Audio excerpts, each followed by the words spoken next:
జ్యోతిషాస్త్రరీత్యా ద్వాదశ రాశిలో 9వ రాశి అయినటువంటి ధనుసు రాశి మిత్రులారా, మీరు మూలా నక్షత్రం 1, 2, 3, 4 పాదములు, పూర్వాషాఢ నక్షత్రం 1, 2, 3, 4 పాదములు, ఉత్తరాషాఢ నక్షత్రం మొదటి పాదానికి జన్మించిన మీరు ధనుసు రాశి వారిగా పరిగణించబడుతున్నారు. ఇక్కడ మీకు కూడా ఒక చిన్న ఎక్స్ప్లెనేషన్. అర్ధాష్టమ శని వచ్చింది, మాకేమో అయిపోతుందని కొన్ని వీడియోస్ చూసి నాకు మెసేజ్ వస్తున్నారు.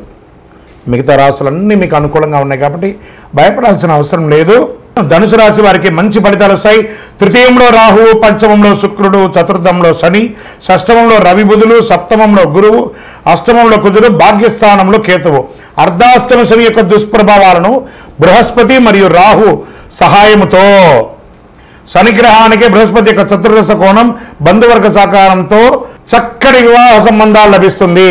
వ్యక్తిగత వైవాహిక జీవనంలో కూడా అపార్థాలు తొలగి విందు వినోదాల్లో పాల్గొంటారు. విలువైన వస్తువులు లభిస్తాయి. నూతన ప్రణాళికలు సిద్ధం చేసుకుంటారు. ఉద్యోగుల్లో సహోద్యోగులు మరియు ఉన్నతాధికారుల నుండి మెరుగైన మద్దతు, తక్కువ పనిభారం ఉంటుంది.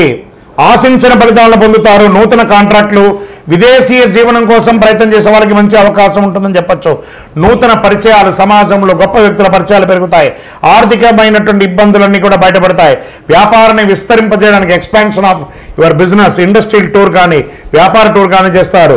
సంతకాలు ఏదైనా పెట్టేటప్పుడు జాగ్రత్తగా చేయండి అని చెప్పారు. ఆర్థిక లావాదేవీల విషయంలో తొందరపడి పెట్టుబడి పెట్టేటప్పుడు ఒకసారికి 4 సార్లు ఆలోచించి పెట్టుబడి పెట్టండి.